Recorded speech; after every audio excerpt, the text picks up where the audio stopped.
అందరికీ శుభోదయం అండి. విశాఖ డైరీ పాలతో కోవా చేసుకోవడం చాలా ఈజీ అండి. నేను ఎప్పటికప్పుడే చేస్తూనే ఉంటాను. ఇగోండి ఈసారి 3 ప్యాకెట్లు పాలని ఇగో ఈ యొక్క ఫ్యాన్‌లో పెట్టేసి బాగా మరిగించాలండి. మరగడం అంటే ఎలాగంటే బాగా వచ్చి ఇది కలరు మారుతుందనమాట. ఆ మీగడ కలర్‌లో వచ్చిన తర్వాత అప్పుడు నేను మళ్ళీ చూపిస్తానండి. చాలా ఈజీగా చేసుకోవచ్చు. మన ఇంట్లోనే తయారు చేసుకునే కోవా ఆరోగ్యకరమైంది. బయట కొంటా వాళ్ళు ఏం కలుపుతారో మనకి తెలియదు. పిల్లలకి ఎంతో ఇష్టమైన పాలకోవా చేయడం చూద్దాము. అయితే ఇది బాగా మరిగిన తర్వాత మళ్ళీ నేను చూపిస్తానండి. మరగడం ఇలా మరగాలన్నమాట. చక్కగా చిక్కగా మరగాలి. దాంట్లో ఏం వెయ్యాలి తర్వాత చూపిస్తాను. పాలు చూడండి ఎలాగ మరిగాయో. ఈ విధంగా వచ్చిన టైంలో అంత మేగడ అంటాడు. ఎంతనా పాలు యొక్క మేగడ. నిండగా పాల ప్యాకెట్లు, ఈ 3 పాల ప్యాకెట్లు అయ్యి 1.5 వచ్చి చూడు ఎంత మేగడ. ఇది అసలైన పాలకోవా తయారవుతుందండి దీంతోటి. పాలకోవా అంటే పిండిలేసింది పాలకోవా కాదండి. ఇది అసలైన పాలకోవా. ఎంత గ్యాసు ఎంత మంట చేస్తే కానీ ఈ విధంగా మనకి ఇప్పుడు ఇటువంటి సమయంలో మనం ఇప్పుడు ఏం చేయాలంటే షుగర్ వేయాలండి. 3 ప్యాకెట్లకి నేను ఇంచుమించు 1/2 కేజీ దాకా వేస్తున్నానండి. ఇప్పుడు తక్కువ తింటారు అందరూని. ఇప్పుడు మనకి కోవా తయారైపోతుందండి. షుగర్ అయితే ఎప్పుడైతే వేసామో కోవా తయారైపోతుంది.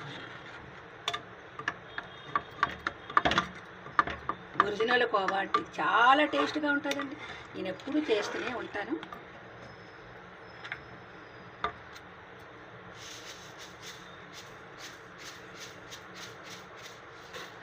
ఒక 1/2 కేజీ పంచదారగా వేశానండి.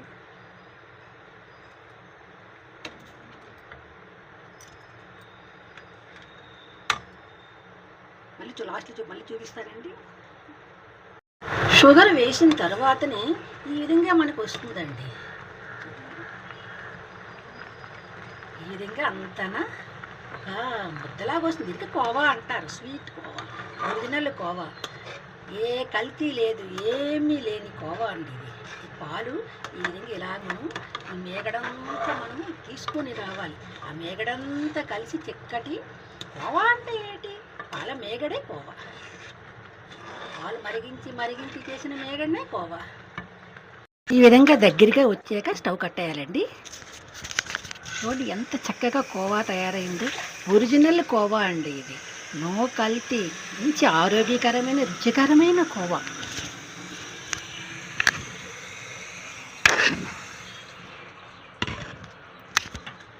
చల్లగా ఇంచేసారండి కోవా చక్కగా.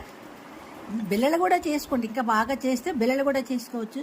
మా వాళ్ళకి బిళ్ళలు ఇష్టపడదండి. ఈ విధంగానే స్పూన్తో పెట్టి తినడం అంటే వాళ్ళకి చాలా ఇష్టం అండి.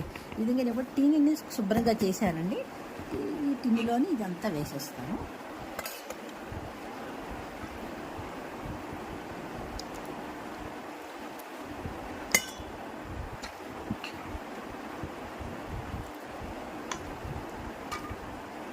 ఈ విధంగా టిన్నీలోకి వేసి ఎప్పుడు బయట మన దగ్గర ఎప్పుడు సిద్ధమే. పోతే ఎంతకాలం ఎలా విద్దాం.